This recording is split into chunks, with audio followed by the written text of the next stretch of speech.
Donc, pour commencer, il y a ce cycle Utopia, ce qui est quand même assez paradoxal, parce que moi je suis un architecte qui a construit, et ce qui est construit est là, donc c'est pas tellement utopique, hein, on pourrait dire, c'est un peu... mais quand même, j'insiste, je vais parler d'architecture, donc des réalisations aussi, et heureusement on peut dire aujourd'hui quand même, l'architecture n'est pas encore une utopie. Parfois, c'est vrai, les idées que nous présentons, c'est quand même des idées d'architectes, semblent être assez utopiques pour nos clients, mais ça, c'est une autre histoire. Moi, j'aimerais plutôt réfléchir sur une série de projets que nous avons réalisés et que nous sommes en train de projeter maintenant. Et avant de rentrer dans la présentation, j'aimerais faire une petite réflexion théorique qui est en même temps aussi une réflexion personnelle, donc un sujet qui me préoccupe. Et ça va un peu dans ce sens-ci que je crois que l'architecture aujourd'hui a un gros problème. C'est très général de dire que l'architecture devient de plus en plus image. En tout cas, c'est une tendance qui est connue, c'est rien d'original que je dis, mais je crois, dans ce phénomène de la médialisation de l'architecture,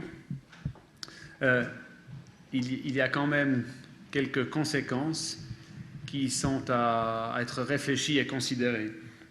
C'est clair, à travers le fait que je crois, peut-être c'est juste parce que moi maintenant j'ai 40 ans et il y a 20 ans j'avais 20 ans, donc peut-être ma perception était un peu différente, mais je crois quand même en tendance, la présence de l'architecture dans les médias, surtout dans les médias quotidiennes, la télé aussi, a augmenté. Tout le monde en parle, il y a un grand intérêt public, surtout dans les magazines des journaux des week-ends, Sonntagsbeilage, il y a un grand intérêt public, mais est-ce que cet intérêt est-il orienté vers l'architecture elle-même ou est-ce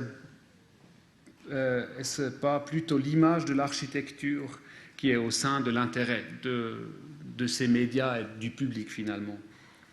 Évidemment, c'est une question rhétorique, je crois justement qu'il y a un peu ce penchant, et surtout quand l'architecture, les projets sont liés au real estate, au commerce, il y a un risque d'abus même qu'on pourrait dire. Nous, architectes, nous sommes là pour fournir des images, des fantasmes d'architecture, mais pas forcément l'architecture elle-même. Ouais. Donc la conséquence est claire. De plus en plus, on produit aussi une architecture d'image. Hein. Et ça, c'est très connu, c'est même un terme théorique qui existe, c'est iconic architecture. Et je pense aujourd'hui, iconic architecture, c'est une réalité. Et donc, par dernière conséquence, tout effort architectural et intellectuel va justement dans cette direction. Il est investi dans l'apparence d'un bâtiment, ou peut-être même dans l'image ou dans le souvenir d'un bâtiment. Ce qui, en d'autres termes, c'est un peu gros de dire, mais ce qu'il y a derrière la façade, par exemple, c'est assez égal. Et c'est ça ce que je mets comme problème à la base de notre réflexion. Et c'est clair, il ne faut pas que vous me malentendiez. Je trouve qu'une façade, une apparence d'un bâtiment est très très important, c'est clair. On pourrait même dire, j'ai une formation, une idée d'architecture qui est peut-être presque classique. Donc une façade, une composition, une forme d'un bâtiment est essentielle, c'est très important même. Je dirais même il y a une nécessité de gestalt, une gestalt, donc une figure qui soit très forte, qui soit vraiment à l'identité du bâtiment.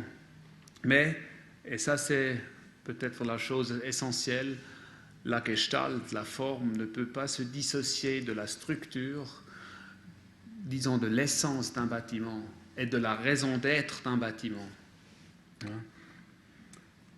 Donc, c'est peut-être là où j'aimerais faire mon point. Moi, j'aimerais, entre d'autres architectes collègues, c'est pas tellement spécial peut-être, mais il ne faut pas oublier, il faut vraiment qu'on défende, je crois, aujourd'hui, l'unité et l'intégralité d'un objet architectural. C'est aussi simple que ça. Il faut peut-être aussi regagner cette entité, ce lien intégral entre la forme et la conception, l'idée d'un bâtiment et la structure d'un bâtiment. Donc, est-ce que j'aimerais établir comme, disons, base théorique maintenant pour ce petit discours, c'est justement ce lien, c'est la raison, si l'on veut, la raison de la forme. Parce que si la forme ou l'expression, même peut-être la forme expressive d'un bâtiment, si elle n'est pas là avec une bonne raison pour ainsi dire, elle est autonome, elle risque d'être superficielle et finalement la forme, l'apparence, l'image s'évaporise. Et puis c'est là où il faut donner du contrepoids contre ça. Et donc mon appel à ce discours, c'est il faut ancrer la forme dans la raison de la typologie, évidemment. Et finalement, nous y sommes. Et donc, c'est le long un peu cette idée que je vais réfléchir et parler sur quelques-uns de nos projets. Et donc, pour chaque projet, j'aimerais énoncer ou bien parler de peut-être deux aspects. L'un, c'est justement le type, et l'autre, c'est évidemment la forme. Et le type, pour conclure cette petite introduction, le type, la typologie, mais plus précisément le type, c'est le principe, c'est ça ce qui est général, ce qui est, disons peut-être, objectif dans un projet. Le type, c'est le principe qui se développe, qui est continué, qui est transmis à travers la tradition. Donc c'est l'idée générale d'un bâtiment. On pourrait aussi dire, le type, c'est ça dont tout le monde se peut servir. Tandis que la forme, c'est peut-être dans cette construction, c'est le complémentaire, c'est l'individuel. La forme exprime le spécifique d'un projet, c'est-à-dire c'est l'expression concrète des conditions sous lesquelles un projet est conçu, c'est-à-dire le contexte, le lieu. Si c'est une transformation, évidemment, la forme, l'expression de ça, ce que je développe, ce que je dessine, est très très prochement liée à ça, ce qu'il y a autour, physiquement je dirais, mais aussi mentalement. C'est peut-être des conditions de construction, d'économie, mais c'est aussi la période, l'époque dans laquelle nous vivons, c'est-à-dire la société, les conditions économiques et politiques autour, qui influencent bien évidemment pas seulement la forme, mais aussi le type, mais surtout dans l'expression concrète. C'est cette apparence qu'il faut dessiner. Donc le type, je l'applique, je le réfléchis, je le peut-être transforme. La forme, je la dessine. C'est peut-être ça que j'aimerais dire. Et ça a été dit par Adrien aussi déjà. Et la forme idéale, la représentation idéale pour discuter ce phénomène, c'est peut-être le plan. Et là, je dois te contredire, je ne crois pas que le plan est une tradition suisse-alémanique des années 90. Peut-être le plan, c'est une tradition de 2000 ans au plus, c'est clair. C'est la représentation d'architecture par excellence. Parce que dans le plan, il y a toujours un moment très très systématique. C'est justement le principe. Mais il y a aussi le premier geste d'un projet. Presque toujours, quand on commence sur une serviette comme ça, c'est toujours le plan aussi. Donc il y a aussi ce moment immédiat dans un plan, je trouve. C'est un peu quelques idées, peut-être une construction un peu comme ça, légère, pour attaquer une série de projets. Ça, c'est le premier plan. C'est un pavillon en Chine, d'ailleurs. Le plan pour un pavillon en Chine, c'est un abri. Donc il n'y a pas une fonction spécifique dans un parc, c'est construit dans un parc. C'est un plan central, il y a une espèce de colonne, un tronc au milieu. Le principe, le type qu'on utilise, on pourrait dire c'est le parasol ou un champignon ou même peut-être un arbre. Et c'est là aussi où la forme, l'expression ou même l'expressivité de cet objet et sa qualité spatiale spécifique s'en déduit. C'est cet arbre, un arbre comme lieu archaïque. Et c'était ça un peu l'idée de base dans ce projet qui s'est réalisé au sein d'une série de projets dans la zone de Shanghai. Maintenant, il y a peut-être 5 ou 7 ans. C'était l'artiste justement Ai Weiwei qui nous a invités de faire une proposition pour un de ces pavillons. Et voilà notre dessin qui est plus ou moins... ouais, je ne me rappelle pas exactement, mais c'est une esquisse assez du début, mais c'était plus ou moins comme ça qu'on a développé. Une série d'éléments, si on veut, deux-dimensionnels qui se montent en structure trois-dimensionnelle, qui soit un abri, une espèce de construction de toit, mais en même temps, comme vous voyez dans cette image, c'est un toit ouvert, un peu comme les feuilles d'un arbre, où il y a le soleil et la pluie qui traversent, qui pénètrent.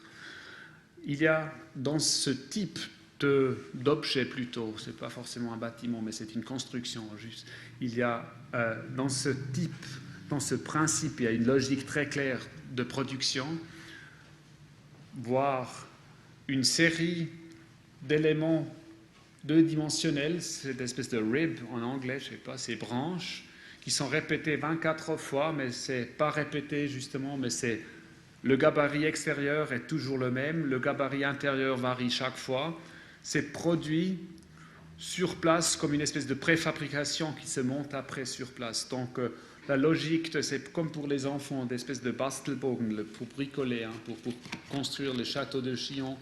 C'était un peu le même principe qu'on a proposé ici. Et ça, c'était le site. Donc il y avait dans ce cas spécifique, il n'y avait pas de contexte, car on pourrait presque dire qu'il n'y avait pas de contexte concret, physique. C'était un parc à devenir, donc il n'y avait rien du tout. Il y avait une vision d'une nature urbaine, mais en fait, il n'y avait rien.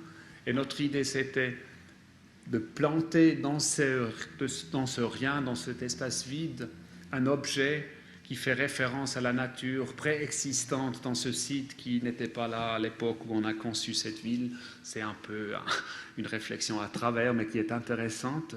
Nous avons communiqué nos dessins en file DXF, donc on n'était évidemment pas sur place nous-mêmes. Et de temps en temps, nous avons reçu des images de la construction. Ils se sont méfiés un peu de la statique, de la structure, donc pour ça, les fondations sont énormes. Ouais, je vais à travers un peu rapidement. Ici, vous voyez maintenant la construction se met en place. Donc la forme suit justement la logique, le principe de la construction, qui, dans ce cas-là, est peut-être la raison de la forme d'un côté, et de l'autre côté, la raison de la forme est l'iconographie, l'image pour créer cet espace que vous allez voir dans un moment.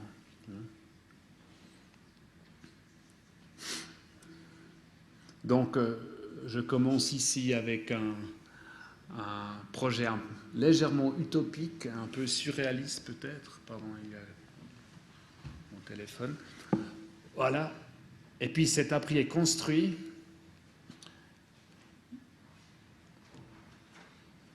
Et c'est comme ça que ça se présente. Un objet assez énigmatique. Mais depuis, moi je suis rentré une fois et puis les gens l'aiment bien, ils y vont pour faire de la gymnastique et des choses pendant midi pour être à l'ombre, etc. Et c'est ça un peu l'impression de cet espace. Et finalement, on ne peut pas identifier exactement que c'est, mais on ne peut surtout pas dissocier la construction, la conception de l'objet et sa forme, si je peux l'introduire comme ça, comme une espèce de légitimation de mon discours de tout à l'heure. Et il y a des moments spatiaux que je trouve assez intéressants. Je continue, je vais rapidement. Il y a un deuxième objet qui est aussi une de nos premières réalisations. ça date un peu d'avant. C'est une extension, une annexe à une maison unifamiliale près de Bâle. Le principe s'explique à travers ce plan, ce dessin.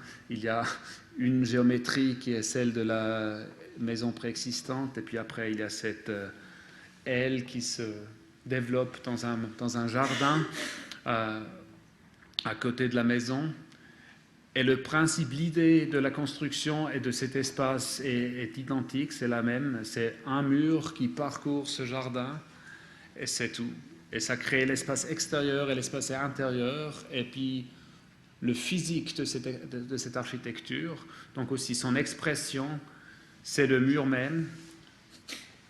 Nous avons développé une fascination de faire des coffrages avec de l'éternite pour après couler sur place du béton, qui est la pétrification de justement ces constructions légères dans des jardins. Donc c'est quelque chose qui vraiment est ancré après dans ce petit paysage de ce jardin, qui est entre-temps, c'est complètement plein de végétation, ce que j'aime bien. Hein? Ça développe une espèce de cadence spatiale avec l'ensemble de l'existant.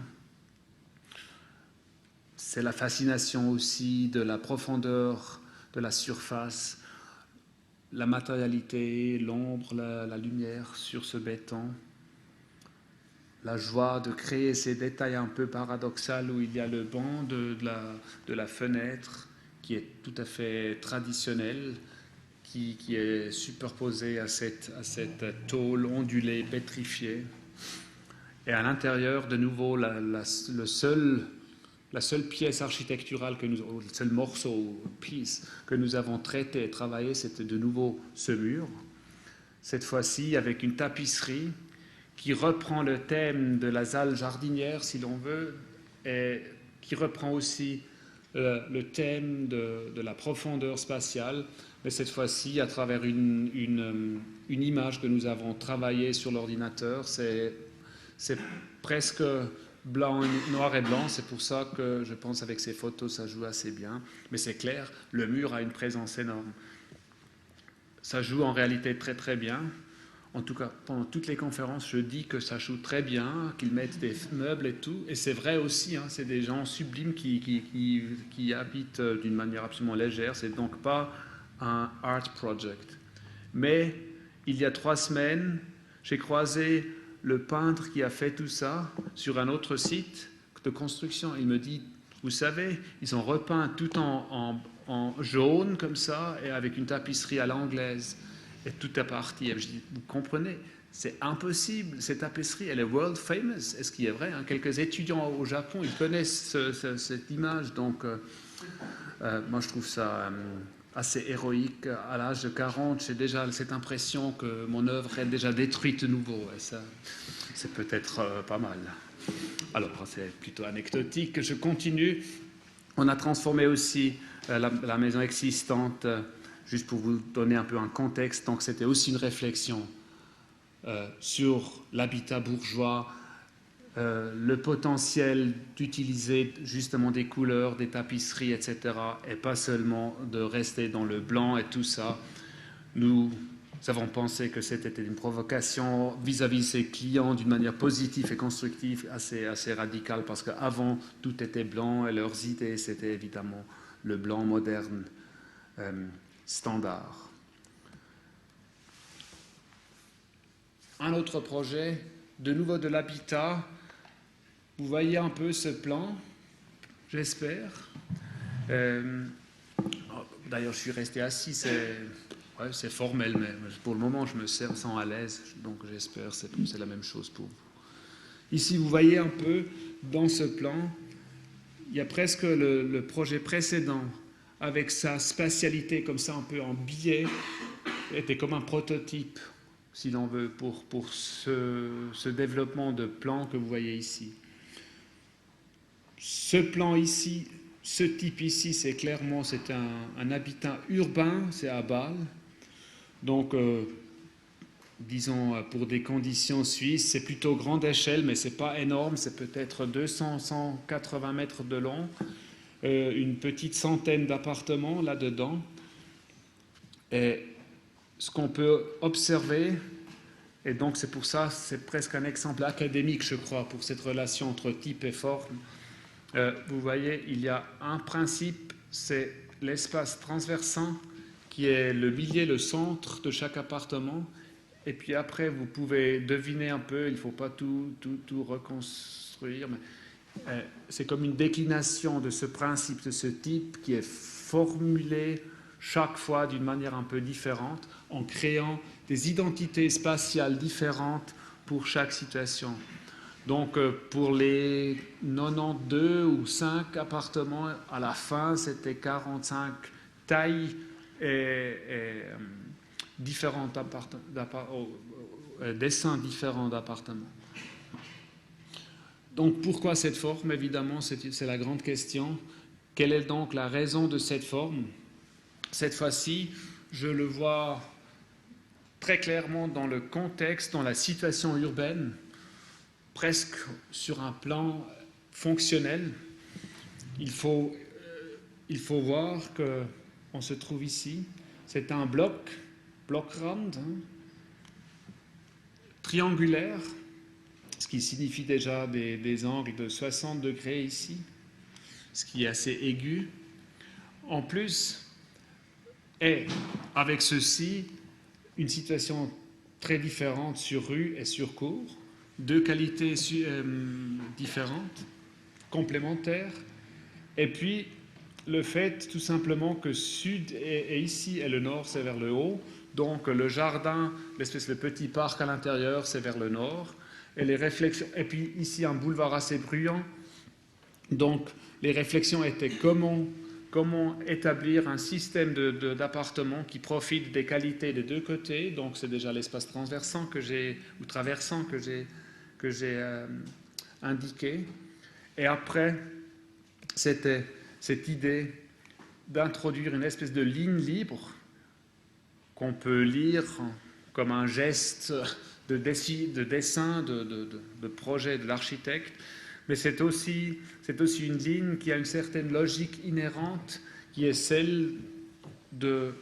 d'offrir des façades qui détournent du nord, qui offrent une orientation supplémentaire vers l'ouest et l'est, et à travers ceci, des orientations supplémentaires pour les espaces des habitations. C'était ça l'idée, et ça c'est authentique, c'est pas un made-up story. Ça. Après, évidemment, et ça c'est, je pense, important de dire aussi, il y a toujours un intérêt formel, c'est clair. La forme en tant qu'elle est un soin d'architecte. Et puis de trouver cette forme et de cultiver cette forme, c'était une obsession pendant ce projet, évidemment. Et le projet agit beaucoup aussi après de comment établir des règles à l'intérieur d'un projet pour créer des formes différentes et pas se perdre dans n'importe quoi. Bon, ça c'est le volume, il y a des règles à être considérées comme des attiques, etc. Et il y a aussi une réflexion sur la taille, l'échelle du bâtiment, c'est-à-dire de le découper sur cour pour créer un peu des entités plus petites, tandis que sur boulevard, c'est la grande entité d'un grand projet, d'une grande maison, pour ainsi dire, une maison urbaine. Le plan, vous le connaissez déjà, donc les ingrédients, j'ai essayé de les expliquer un peu. Après, pour vous donner un peu une vue plus précise, vous avez ces agrandissements ici. Il y a après des curiosités comme une entrée ici avec une cuisine et un séjour qui après se développe comme ça, avec une loggia. Il y a le principe de base peut-être ici, c'est toujours cet espace central et puis les chambres qui sont après plus ou moins directement liées à cet espace central. Des fois c'est très profond, c'est autour ici par exemple, je crois, ou bien je ne sais pas, autour de 18 mètres de profondeur, tandis qu'ici c'est peut-être 7-8 mètres. Donc cet espace central commence à tourner de direction, et puis comme ça, il y a aussi un événement à l'intérieur de l'appartement qui dit quelque chose sur la position dans laquelle je me trouve dans l'ensemble du bâtiment. Voilà. Ça, c'est l'objet, le volume qui est créé par cette logique. Après, il y a un autre aspect formel qui est ces fenêtres horizontales. Donc là, nous n'avons pas de problème d'utiliser même un langage d'architecture qu'on pourrait associer avec les années 60, par exemple, qui font référence à une espèce d'urbanité que je vois peut-être à Milan ou à Buenos Aires ou des villes avec une urbanité très forte, un développement énorme aussi après la Deuxième Guerre mondiale, donc les années 60. C'est quand même intéressant, je trouve. Voilà. Les maquettes, c'est pas seulement pour l'objet et c'est la volumétrie, mais c'est aussi pour tous ces espaces assez inhabituels. Ça, c'est l'autre angle, celui de la droite. Comme ça. Ah, un autre élément que nous avons pu introduire, c'était un concours d'ailleurs, donc c'était presque un peu utopique, il faut dire. Il y avait des moments où le maître d'ouvrage a proposé des plans rectangulaires, c'est clair, il y avait toutes sortes de difficultés, mais nous étions persuadés que dans cette plasticité de l'espace, il y a une qualité supérieure. Je ne dis pas qu'il faut construire tous les immeubles d'habitation comme ça, mais comme offre complémentaire aussi sur le marché d'immobilier, il y a quelque chose de plein d'identité, de qualité dans une telle proposition. C'est clair. La profondeur, la grande profondeur qu'il y a en partie, c'est à voir aussi avec la rentabilité, mais la profondeur nous a amené à une hauteur d'espace de plafond de 2,90 mètres, ce qui est aussi haut, c'est tout à fait commercial ici. Donc c'est un peu ces qualités qu'on a établies justement dans le principe, dans la typologie du bâtiment. Et c'était aussi stratégique, on a dit cette ligne zigzag plus la hauteur élevée, on ne peut pas nous la prendre parce qu'elle fait partie de la conception de base, donc il y a une certaine résistance dans le dessin aussi. Donc cette forme qui est ancrée dans la logique de la typologie, là il y a aussi un aspect tout à fait stratégique. Et quand je parle de iconic architecture, c'est là où quand le lien n'existe plus, après 5 mois de travail, il y a un grand risque que l'entrepreneur général nous fait simplifier les choses et finalement on a à l'intérieur du standard complet, vers l'extérieur on a peut-être une jolie idée pour faire une bonne impression. Et c'est ça qu'on a essayé d'éviter. Donc de nouveau un peu mon discours un peu pathétique, mais j'insiste. Voilà, c'était pendant la construction. Vous voyez un peu le squelette de cette construction. C'était des murs transversants qui font la structure et les espaces. C'est après reverti avec du carrelage. Et à l'intérieur, après, maintenant, une série assez vite, parce que c'est éternel. Moi, j'aime tellement bien que je ne vais pas vous ennuyer trop avec... Mais ça, c'est la situation profonde, où il y a cette plasticité dans la profondeur de l'espace. La loggia, avec les murs non parallèles. Un autre espace central d'un autre appartement qui se met en parallèle avec la façade. Et tout à coup, et c'est du logement locatif, et les tailles sont tout à fait moyennes. Il n'y a rien de luxe et il n'y a rien d'exceptionnel. Mais par cette concentration sur ces figures spatiales, on arrive à établir quand même une dimension que je trouve assez généreuse à l'intérieur d'un appartement de 4 ou 5 pièces, parce que là, il y a un mur coulissant tout au fond. Mais il y a aussi la vue traversante à travers, justement, de la chambre. Et là, il y a les salles de bain entre les deux, et puis après, la salle à manger ici. Donc, des qualités qu'on connaît d'ailleurs. Donc, les références, c'est justement, je viens de le dire, c'est Milan, l'année 60, il y a d'autres exemples. Donc, et maintenant, ce fameux knick, l'angle, très aigu dans quelques situations. L'entrée, et puis puis, ça c'est toujours le même appartement, donc on se regarde à l'intérieur de son propre appartement. Voilà. Je continue un peu. C'est bien aussi parce que c'est près de Novartis, c'est dans le nord de Bâle. C'est un quartier, une espèce d'ambiance aussi, et de transformation et très urbain, je trouve. Pour des Swiss terms, très urbain. Voilà.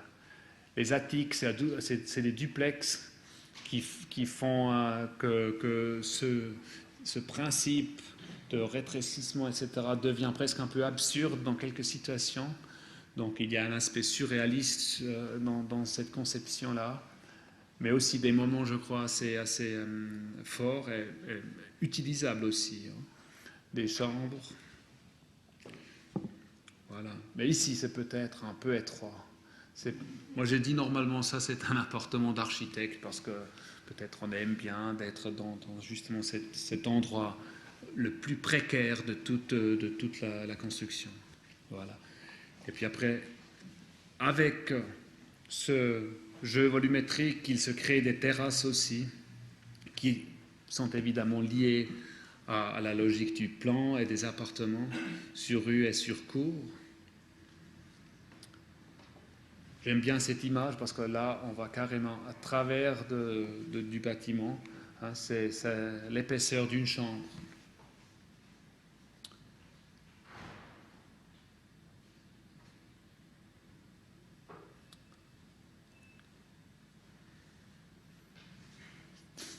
C'est la plasticité, cette espèce, cette qualité presque un peu expressionniste qu'on a recherché bien évidemment et qu'on a essayé d'ancrer dans la logique typologique du projet. Sur rue, il y a comme thème mineur, il y a de nouveau ces bay windows ou ces plis, voilà ces plis, mais d'une amplitude beaucoup plus fine et souple. Mais toujours, on peut deviner la plasticité derrière, là où c'est long, c'est plutôt narrow, c'est peu épais, tandis que ici, où c'est plus rétréci, c'est profond par contre. Donc il y a un peu cette lecture intuitive au niveau de la présence physique du bâtiment. Et ça, c'est après sur place, la partie plutôt verticale pour conclure cette petite promenade autour de ce bâtiment d'habitation à Bâle. Voilà. Je prends un autre plan, j'avance un peu. C'est un projet que nous avons aussi réalisé et terminé au début, je crois, de cette année ou fin l'année passée, je ne me rappelle pas très bien. Et, en fait, c'est un projet que se constitue de 2 maisons. Et ce plan-ci, ce principe, disons peut-être le principe le plus classique pour une maison sur rue en ville. Il y a une série de chambres et puis il y a un grand hall à l'intérieur. De nouveau, c'était un travail sur la plasticité des espaces, sur la variation. Il y a une raison concrète ici, c'est un home ou une espèce de... C'est des appartements pour des personnes qui habitent ici dans des groupes, des personnes avec mentally handicapped, hein, donc psychiquement handicapped. Et donc, il s'agissait selon notre idée, d'éviter absolument cette qualité de home où vous avez un corridor et puis une répétition de chambres. Donc chaque chambre est individuelle, comme chaque personne est individuelle. C'est évidemment un peu... on peut être assez critique sur ce discours, mais c'était un peu cette inspiration d'établir dans un système assez régulier une certaine irrégularité et de mettre en scène un espace commun au milieu. Mais de nouveau, c'est aussi très pragmatique parce que c'est 15 mètres de profond, donc c'est un plan à 3 voire 4 couches. Comment les gérer? Et donc ce jeu un peu de plasticité spatiale à l'intérieur, je l'appelle comme ça, nous a aidé de distribuer les forces dans ce plan. Il y a un autre aspect, il y a un mouvement. Hein.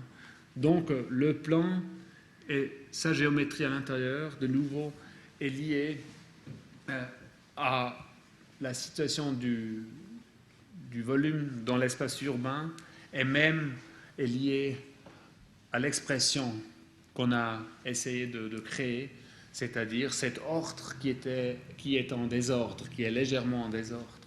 Et vous voyez, c'est la façade sur rue, qui est tout à fait normale en premier regard et qui fait continuité avec les maisons qu'il y a, tourne autour, ouvre un gap, une ouverture pour montrer qu'il y a une entrée dans une espèce de cour, pour montrer aussi que quand même cette maison peut-être est un peu plus publique, un peu plus différent, un peu plus institutionnel que les autres. Et donc il y a cette façade rue qui tourne à l'intérieur, hein, et c'est pour ça qu'il y a cette continuité au niveau de l'expression architecturale, mais aussi cette continuité au niveau du plan avec les chambres. Ça, c'est la vue à travers cet interstice. Et puis vous voyez ici une deuxième construction. C'est comme la deuxième partie de ce même projet qui est des ateliers pour des gens qui sont aussi dans cette situation. C'est-à-dire, c'est une assez grande institution sociale à Bâle, c'est au centre de la ville. Et il s'agissait justement d'ancrer cette institution avec les handicapés dans la société urbaine, si l'on veut. Et donc, c'est fait avec cette nouvelle construction sur rue. Avant, il n'y avait rien ici. Et d'ouvrir en même temps le site pour le public qui puisse passer. Donc, le plan, on a bien compris, souligne justement ce geste. Au rez-de-chaussée, c'est de nouveau encore un espace qui le fait encore plus expressivement. C'est un petit café, une cafétéria qui est aussi public et qui alimente un peu cet espace, disons, semi-public. Et la façade est argentée. Et pour cet espace public au rez-de-chaussée, l'argent se continue à l'intérieur. Donc ça, c'est la cafétéria, c'est très sobre, c'est très simple. Il y a la loggia sur cour pour cette maison. De nouveau, il y a ce crépi qui se continue ici. C'est un crépi très rough, je ne sais pas comment dire, vous l'avez vu sur la photo. Et puis après, à l'intérieur, tout est très très en blanc.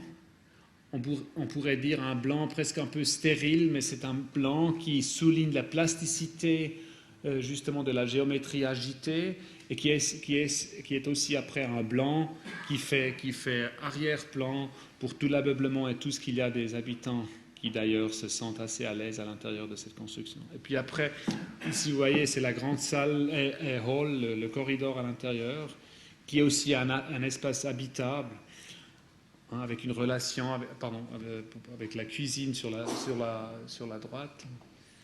Et puis finalement, une chambre, par exemple, comme ça, sur coin.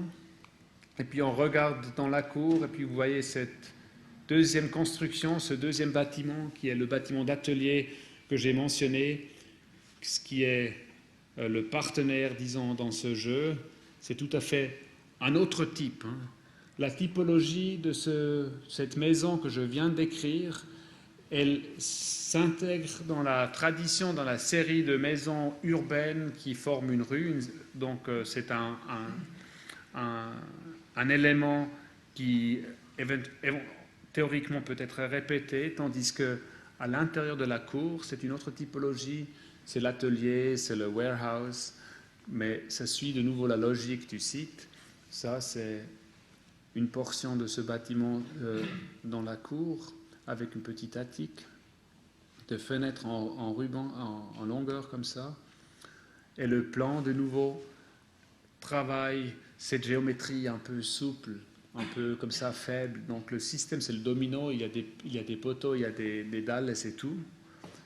Mais il y a une agitation, si l'on veut, dans le plan. Il y a un mouvement.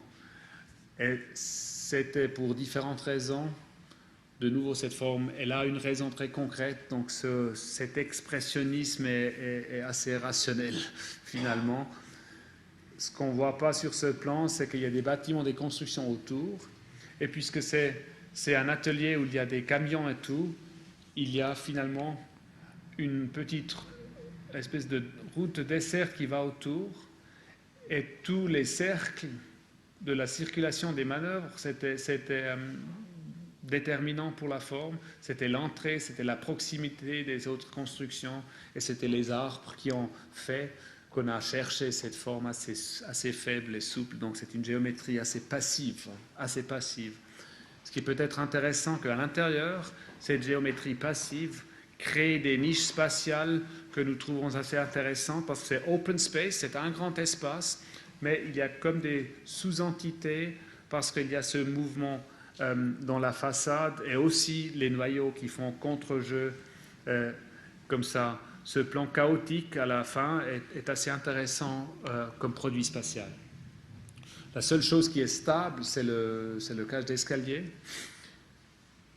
qui est exprimé de nouveau avec une forme assez forte, qui sont ces murs arrondis. Puis après, quelques images de ce monde, cette fois pas blanc, mais plutôt gris à l'intérieur de cet atelier. Les poteaux ont un plan pentagone. Et c'est une vision, une vue dans ce grand espace qui après évidemment est améublé avec ses tables et avec des éléments secondaires. Voilà. Je continue un peu avec ces plans et j'essaie de vous montrer ou de vous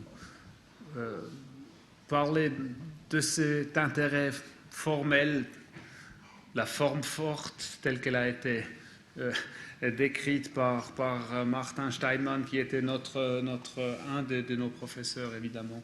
Donc la forme, la présence forte de cette forme, mais aussi le principe typologique très clair. Ça, c'est une obsession. Il faut une clarté dans l'idée d'organisation d'un projet, sinon c'est parti. Et ici, l'idée est simple, sinon simpliste. C'est une boîte dans une boîte. C'est une transformation d'une église, une petite église à Londres. Donc, le cadre est ici, même physiquement, le cadre est ce grand espace existant avec une apse ici, un apse, je ne sais pas, une façade sur rue, et là-dedans, comme construction légère, presque un peu baroque, avec une géométrie qui raconte immédiatement qu'elle a une spatialité différente, comment dire, a different background. C'est déjà à travers le dessin qui est presque un peu schématique, qui dit il y a une géométrie précise, et après il y a une géométrie secondaire qui est plus souple.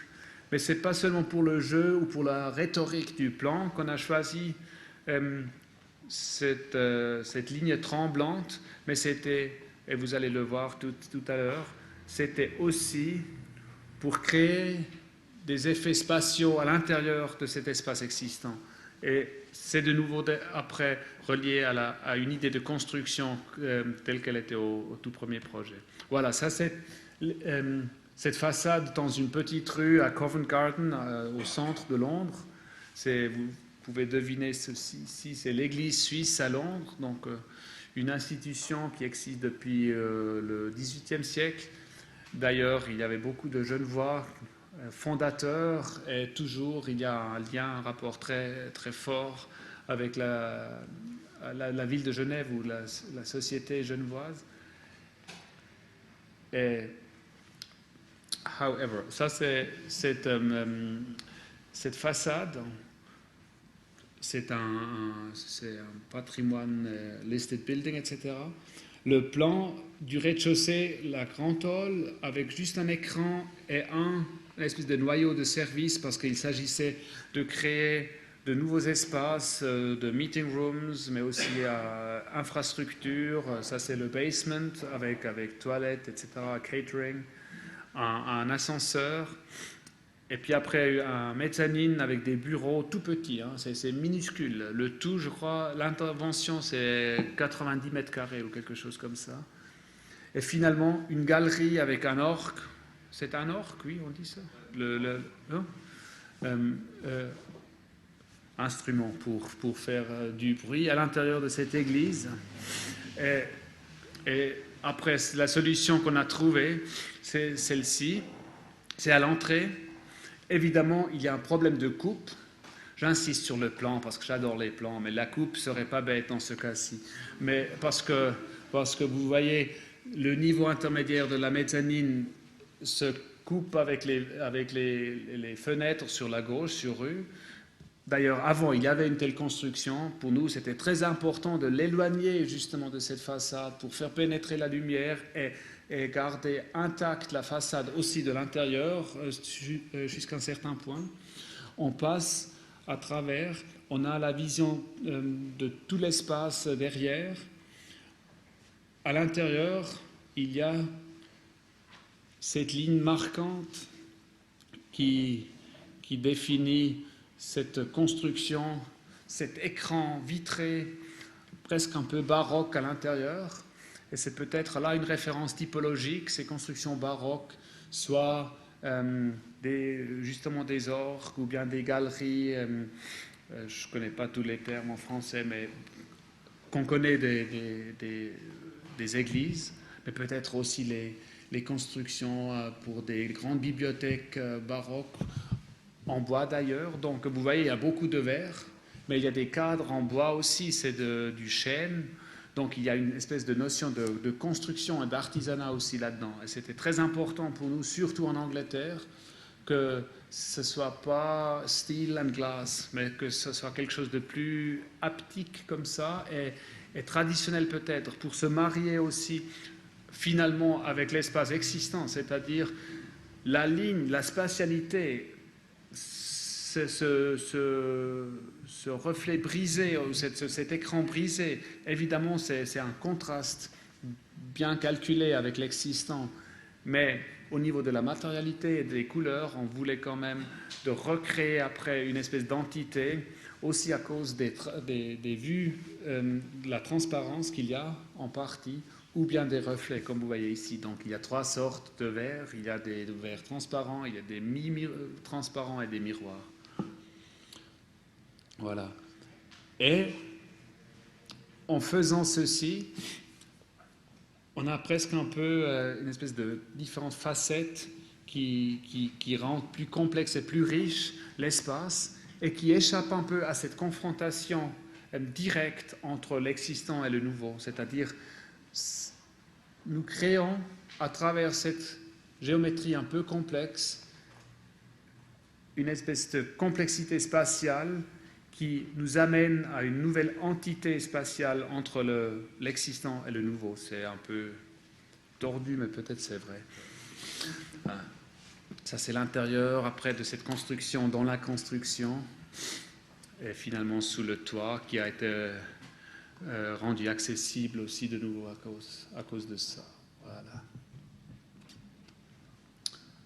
Bon. Ça, c'était quelques réalisations, et puis, si vous permettez, je rajoute encore quelques petites minutes de projets. Les projets, c'est pas tous très, très élaborés. C'est une sélection de toute façon, ce que je montre, mais c'est toujours dans le même sens, je crois, de cette idée d'établir un principe typologique très clair, et ça c'est l'extension pour le musée à Zurich, le musée national. Donc ça, fin 19e siècle existant, vous connaissez peut-être, ici c'est la gare de Zurich, c'est la gare centrale, et il y a un grand parc vers le nord. Et l'idée est hyper simple, c'est de rajouter une espèce de aile supplémentaire qui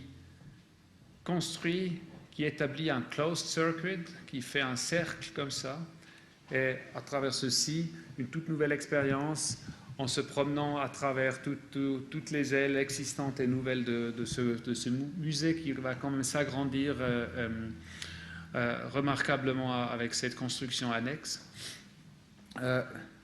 La forme, de nouveau, la forme est surtout pour moi une forme urbaine, c'est-à-dire le traitement plastique de ce volume, de ce corps, presque de ce body, a été fait en contrôlant l'effet qu'il fait sur les espaces entre l'ancien et le nouveau, sur le parc qu'il y a autour. Vous allez voir ceci tout de suite.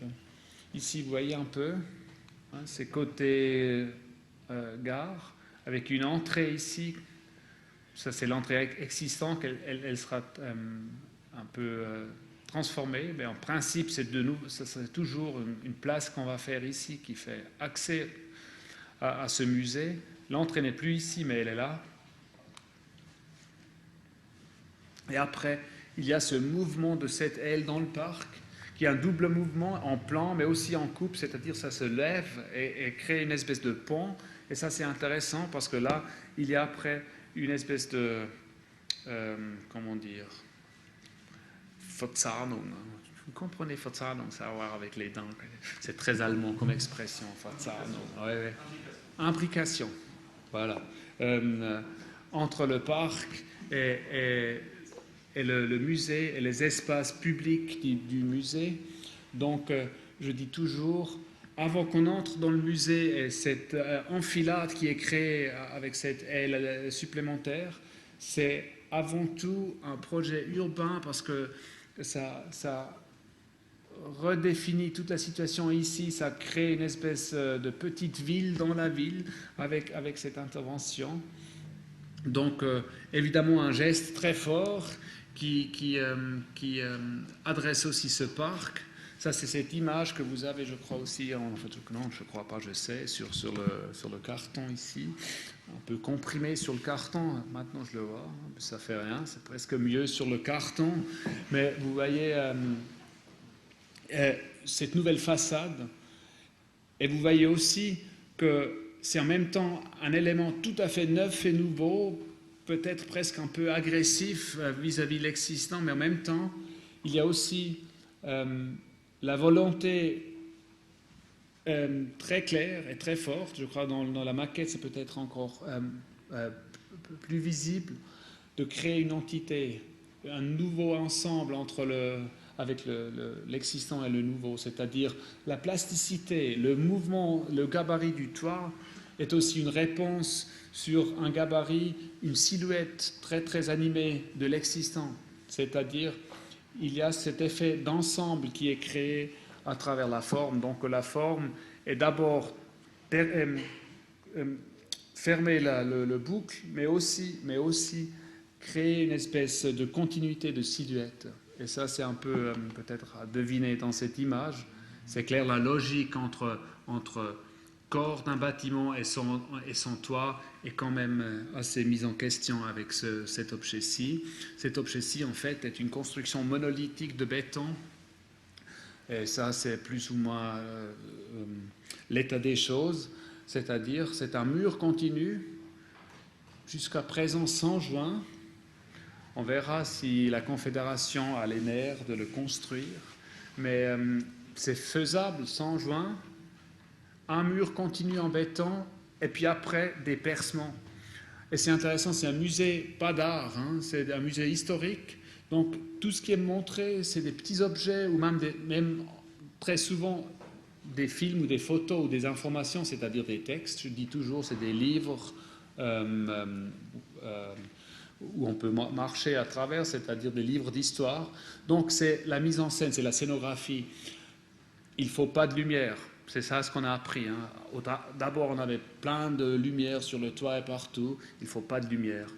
Mais évidemment, pour un architecte et pour chacun, pour tout le monde, pas seulement pour les architectes, il y a, je crois, un besoin très très fort pour s'orienter, pour avoir une relation avec l'extérieur. C'est tout connu, vous connaissez toutes ces histoires. mais c'est important. Donc, il y a aussi une promenade architecturale à travers cet objet.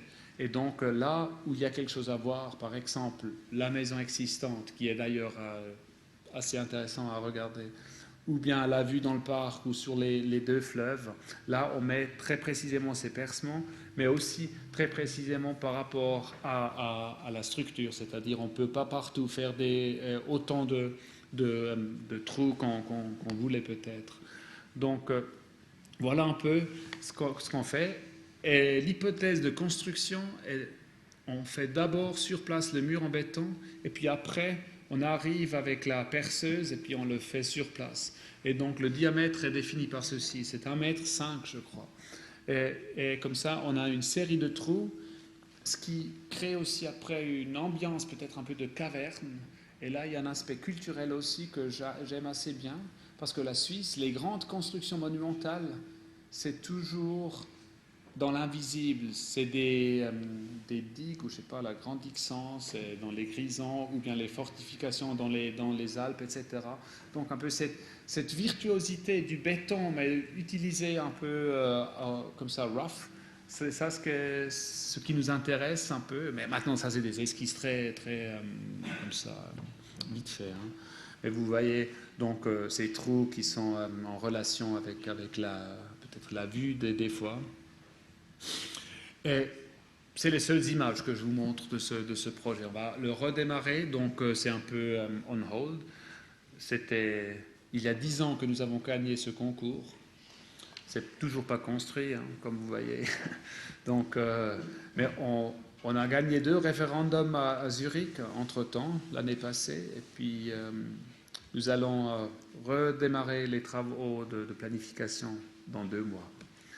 Ce qu'on a aussi fait, et là il y a un lien aussi, je crois, interne et conceptuel, c'est la transformation de l'existant, et je vais à travers quelques séries d'images qu'on a ici. Donc ça, c'est pas une maquette par contre, c'est réalité, c'est une construction. Et ici, c'était vraiment l'intérêt de créer cette espèce de grisaille construite, une grisaille 3-dimensionnelle. C'est des images de salles qu'on a complètement refait, c'est-à-dire les voûtes et tout ça, c'est nouveau, si l'on veut, parce qu'il y a protection feu, etc. derrière. Je ne vais pas vous ennuyer avec tout ça, les fenêtres, tout ça. Donc c'est pratiquement neuf, mais c'est un travail, disons, aussi de sauvegarde de patrimoine. Il y a toutes sortes d'espaces là-dedans. Là, on n'a peut-être pas beaucoup fait, mais c'est intéressant, ce bâtiment de 1898, je crois, était sinon la première construction en béton en Suisse. Donc il y avait ce type de voûte, une voûte, mais en béton de très très mauvaise qualité. Et ça, c'est la grande salle ou hall centrale. Et nous avons trouvé qu'il faut détruire ces voûtes et ce plafond entre le rez-de-chaussée et le premier étage. C'était assez dramatique en construction. Et nous avons décidé de reconstruire ces voûtes, ces coupoles, et de les travailler aussi comme éléments structurels en béton armé, et de les intégrer et marier avec la structure existante en pierre naturelle, etc. Et évidemment, finalement, la grande salle centrale a reçu à travers cette opération un nouveau plancher. Donc un projet, c'était après la dalle et le terrazzo qu'on a fait. Donc ce dessin, c'était un petit projet dans le projet. C'était ces dalles en 4 sortes de terrazzo, à une géométrie comme ça, une forme si l'on veut, cassée, pour éviter le contraste qui nous dit tout de suite, en entrant dans la salle, ah voilà, c'est un nouveau plancher. Hein. Et puis, ça raconte tout de suite. Là, c'est un maniérisme calculé, une irritation qui s'échappe à une lecture trop claire.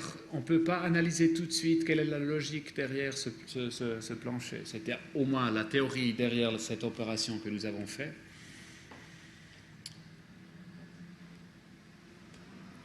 Et après, et ça c'est la contrepart en bas, au rez-de-chaussée, c'est le béton pour le plafond, qui donne quand même, nous croyons, d'une manière assez intéressante. Vous voyez après ce travail de coffrage qui est quand même assez fort. Et donc là, il y a une image toute différente, mais toujours dans la continuité avec l'ensemble. Et je pointe encore ces portes, parce que ces portes sont fameuses pour nous, parce que c'était la toute première intervention dans ce musée national, après peut-être 5 ans de travail, et après 5 ans d'avoir gagné l'annexe du musée national. Et tout le monde me demande à chaque cocktail, ça va, la musée national? Et puis, ouais, ça va. Après 5 ans, c'était une porte, ou 2 portes. Et là, il y a aussi un petit discours sur le type et la forme, ou la raison de la forme. Hein, parce que c'est évidemment des portes dans un contexte historique, mais sont toutes neuves et nouvelles, parce que c'est des protections feu, et c'est très très riche comme technique. Et là, il y a une surface que nous avons développée, c'est celle-ci, c'est du wood cutting, c'est du chêne, de nouveau un peu traité. Et c'est intéressant parce que c'est une surface, et pour nous c'était vraiment essentiel d'intégrer un nouveau élément, high-tech, et de l'intégrer pas en faisant semblant que c'est un élément stylistique de l'historicisme, mais de lui donner une forme et une apparence tout à fait autonome et forte, mais en même temps une forme qui soit capable de s'intégrer dans le contexte en offrant une certaine complexité au niveau de l'ornement. C'était peut-être ça, hein, parce que une porte plate ou vitrée, ce qui aurait tout à fait été possible, raconte une histoire de contraste qui dit « Regardez, moi, je suis moderne, moi, il fallait faire quelque chose, malheureusement. » Tandis que ici, je crois, ça enrichit l'ambiance existante et ça la renforce. C'est un peu ça, notre idée. Voilà, c'est basé donc sur une idée de décor végétal qui était originalement là aussi, dans des travaux du 19e siècle. C'était une photo qu'on a travaillée dans l'ordinateur. On en a déduit un principe algorithmique pour travailler le bois. Donc c'était toute une série de recherches que nous avons fait avec l'ETH à Zurich il y a 7 ans peut-être. Ouais. Et finalement, nous avons fait des essais, et puis avec tous ces armes ici. Et puis le résultat donc était ces portes un peu spéciales, parce qu'ils ont, je crois, une présence expressive, ils ont une qualité d'artisanat, hein, parce que d'ailleurs dans des musées, les portes très souvent sont ouvertes, donc on y passe comme ça. Donc cette vue latérale était importante avec la lumière comme ça, transversale. Et voilà cette porte que je ne voulais pas vous cacher parce que c'était quand même peut-être un bel exemple pour montrer un peu la position avec laquelle nous adressons une architecture existante. C'est évidemment pas seulement dans ce cas-ci. Donc, et finalement, l'autre musée, presque finalement, à Bâle. Ici, le type se déduit peut-être 100% du contexte, de la situation urbaine. Un principe, comme vous pouvez voir sur ce plan, très très clair. Il y a deux ensembles d'espaces rectangulaires qui se croisent à l'intérieur de ce plan. Et ça a à voir avec la situation de cet angle très prominent dans le plan de la ville de Bâle. Ça, c'est le musée existant, c'est le nouveau musée. Donc, la forme de ce bâtiment, d'ailleurs, est directement liée à mémoire de ce lieu, qui était une situation historique qui n'existe depuis longtemps, qui n'existe plus, mais c'était ces deux maisons qui créent cette espèce d'espace angle négatif sur rue, et c'était ça que nous avons repris dans notre travail de volume pour cette nouvelle construction. Donc le nouveau bâtiment prend sa force et sa présence de cette situation géométrique spécifique, je dirais, et rentre en contact et en dialogue avec le bâtiment existant, qui est celui-ci que vous connaissez peut-être. Et même au-delà de ça, pas seulement le volume et la présence corporelle, si on veut, physique, mais aussi le langage architectural établit un lien ou un dialogue avec cette architecture existante. Quelques esquisses que nous avons fait lors du concours et après. Vous voyez, il y a très peu d'éléments. Il y a une espèce de maçonnerie qui fait le mur. Il y a quelques ouvertures. Il y a ce frise, je sais pas, frise, ouais, qui donne une structure à la façade, mais peut-être aussi l'alimente avec quelques informations ou un jeu de lumière, ça c'est à voir. Donc ça c'est la présence de ce bâtiment. Et vous voyez, le principe typologique dans le plan se manifeste plus ou moins directement dans ce volume très clairement articulé vers rue. C'est modeste comme architecture, mais c'est assez fort, je crois, comme geste d'entrée, qui sera la deuxième entrée pour créer ainsi un ensemble de 2 maisons, un paire de maisons qui va être le Kunstmuseum de Bâle dans le futur. Juste sans grand commentaire, c'est une recherche après sur la matérialité. Il y a presque un aspect un peu textile de la façade que nous cherchons, qui enveloppe ce manteau qui se met autour des deux caissons à l'intérieur du plan. Donc la peau est fabriquée de briques, mais les briques ont un jeu de couleurs, donc c'est sombre et foncé en bas et plus clair en haut, mais même un traitement de comment on met les couches de briques. C'est des essais que nous sommes en train de faire. Vous voyez la frise ou le frise ici. En fait, c'est raccourci, c'est clair. C'est le premier mock-up. On va faire de grandes mock-ups, c'est clair. Mais c'est intéressant. Maintenant, comment éventuellement introduire la lumière, mais pas comme Times Square. Hein. C'est pas Jenny Holzer, c'est pas la publicité, mais c'est plutôt une espèce de juste un shimmer, je ne sais pas, vous comprenez, hein, vous pouvez deviner. C'est juste, s'il y avait un peu de lumière derrière le mur qui pénètre ou qui vient à l'extérieur.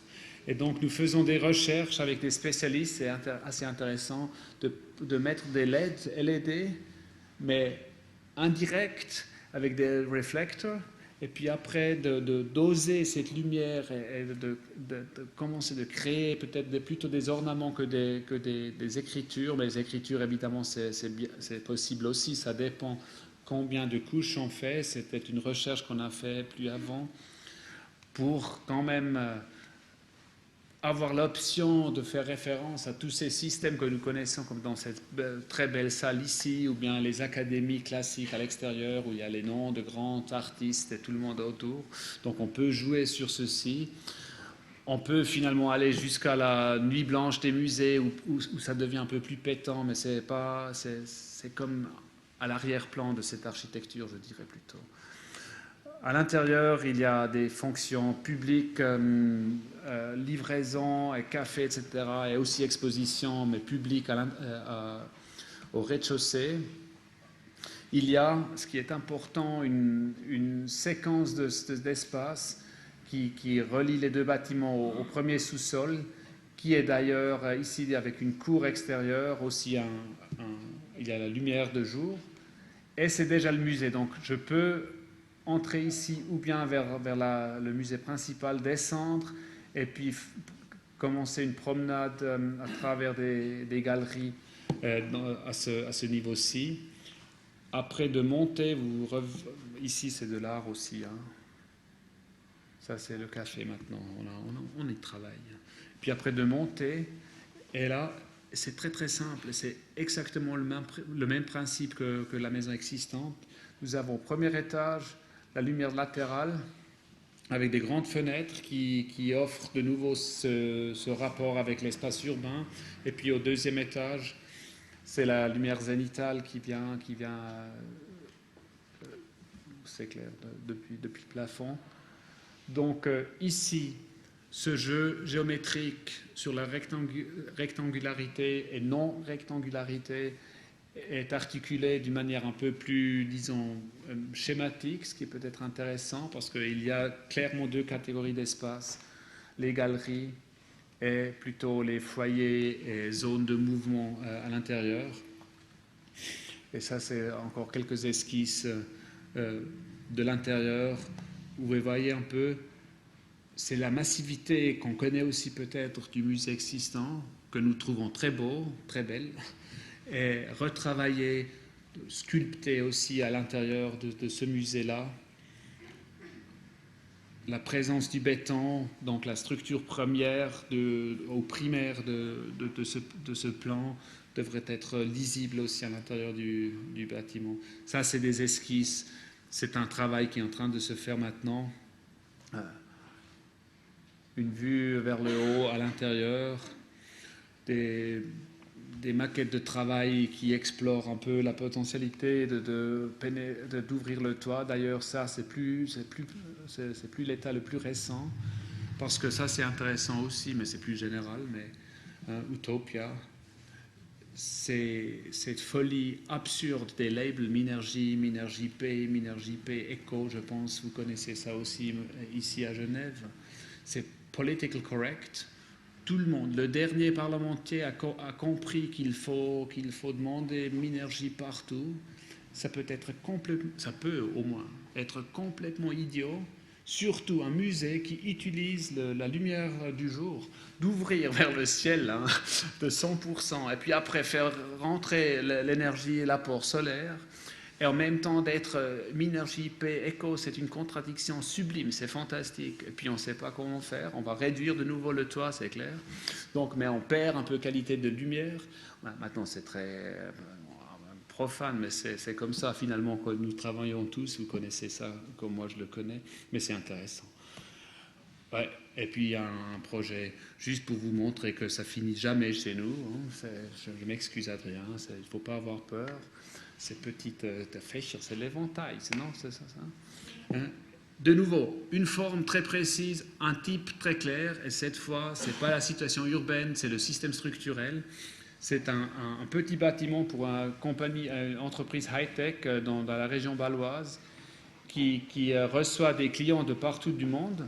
Ils font donc il y a un customer center, il reçoit les clients ici, et il montre dans des espèces de bays ici de grandes installations techniques pour la chimie, pour production chimique.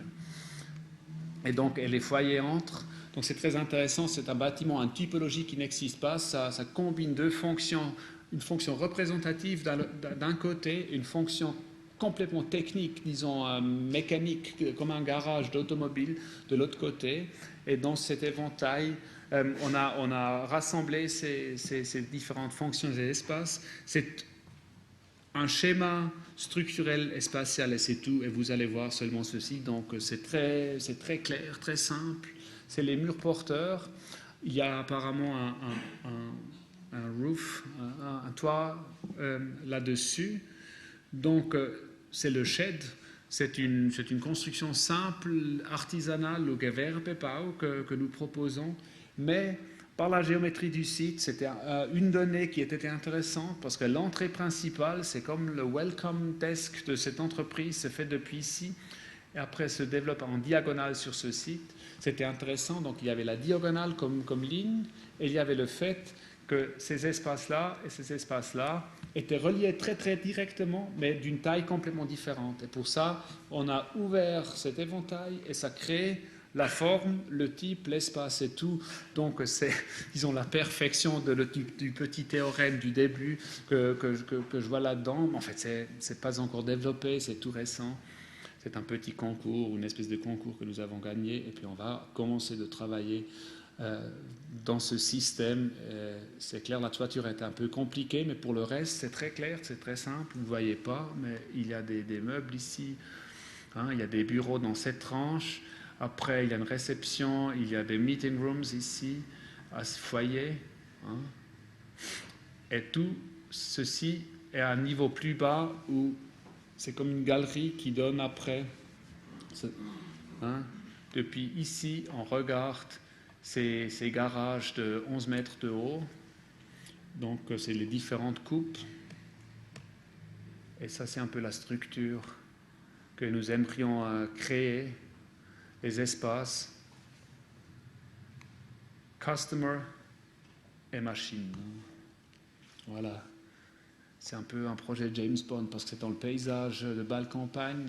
Et puis c'est high-tech, on entre, une petite grange, et puis après on entre ici, et puis on regarde, et tout à coup il y a la grande machine, la high-tech, et puis derrière il y a la vue, le panorama avec les vaches, etc.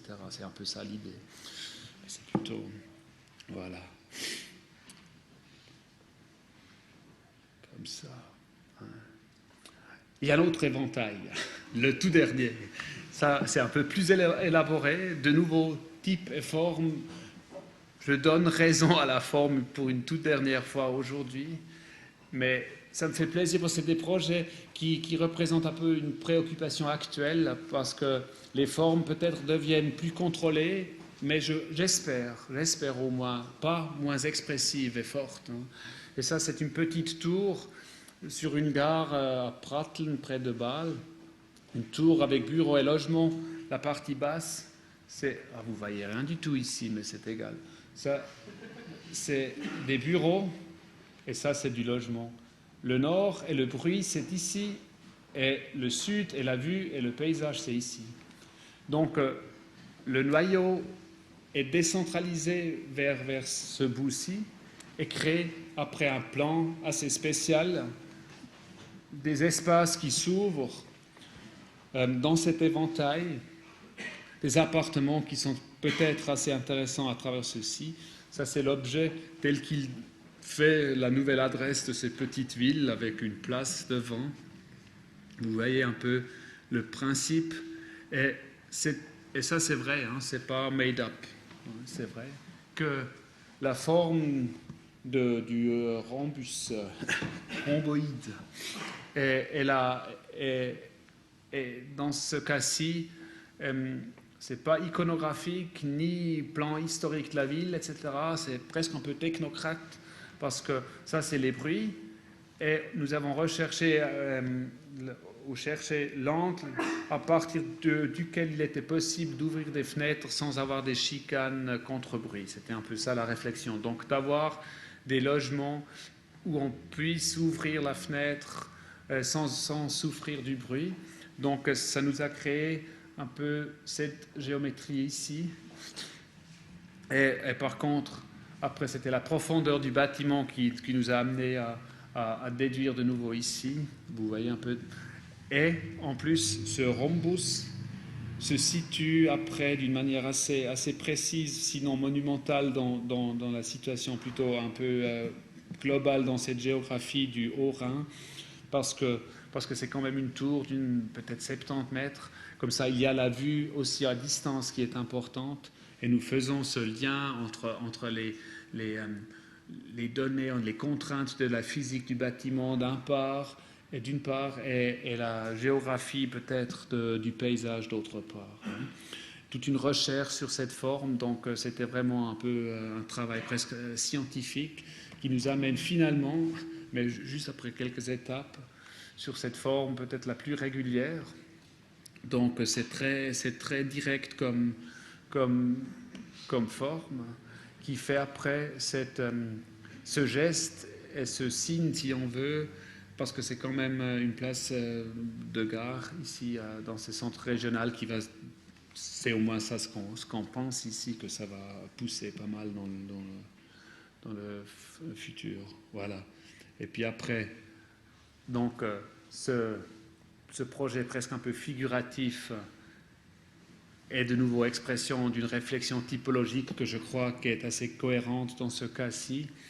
Et ça, c'est un projet qui était aussi un concours entre-temps, il y a peut-être 4 ans ou 3 ans. Et nous sommes en train d'avancer sur ce projet. J'espère qu'on va commencer bientôt de le construire aussi. Voilà. Si je ne me trompe pas, c'est la toute dernière image ici. Et puis, je vous remercie 1000 fois de votre patience. Et j'y suis avec ma raison à la forme. Merci beaucoup.